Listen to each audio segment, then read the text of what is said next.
is happening. One of the things that are happening today, taking people from the church, using them for wrong purposes.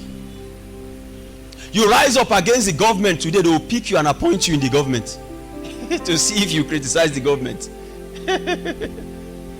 That's what is going on. They picked valuables from the house of God and he took them to Dagon, to his own gods, and use it to beautify the house of his own gods. Let's continue. Verse 3. And the king spake unto Husbanus, the master of his eunuchs, that he should bring certain of the children of Israel, and of the king's seed, and of the princesses. Now the king needs some of the people of Israel that they kidnap, but he's specific. He didn't just pick random people.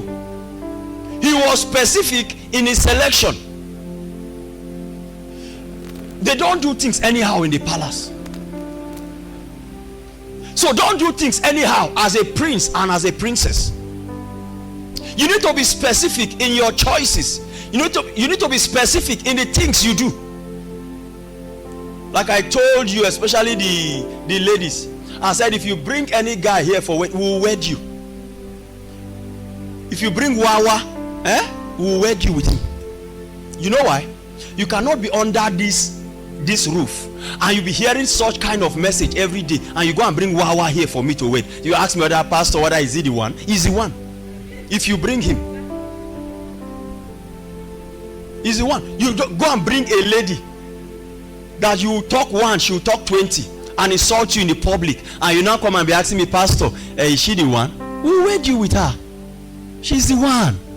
You cannot be hearing such message and you go and bring somebody who is not, and you are not telling me to confirm it. If I say it's not the one, you get angry, because before you bring him or her to me, you have concluded.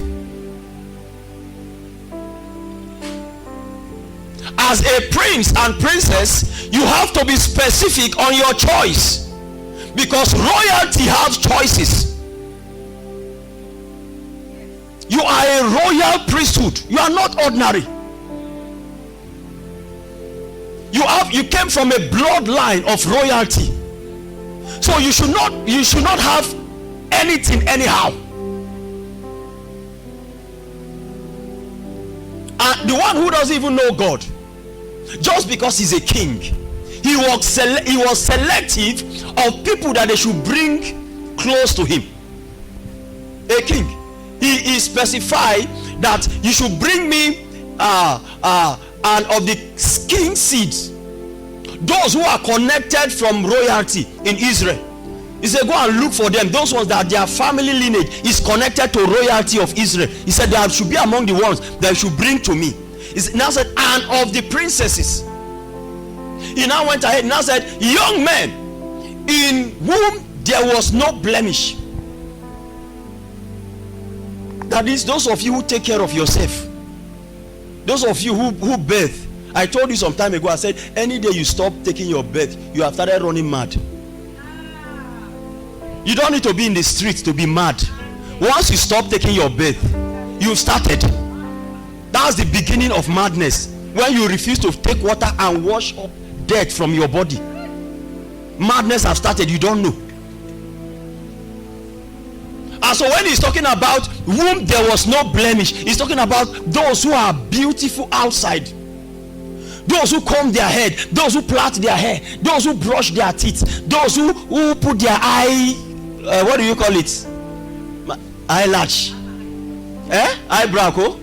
Those who put eyebrow, put foundation, put amalanke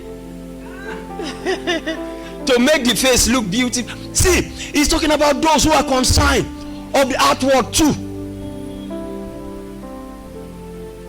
Not these things that people carry and they're saying that God is looking into our heart, and then you prepare your heart, and then you don't bath.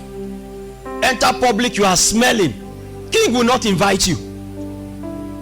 You are not ready to enter even governor's house, a government house. How much more palace?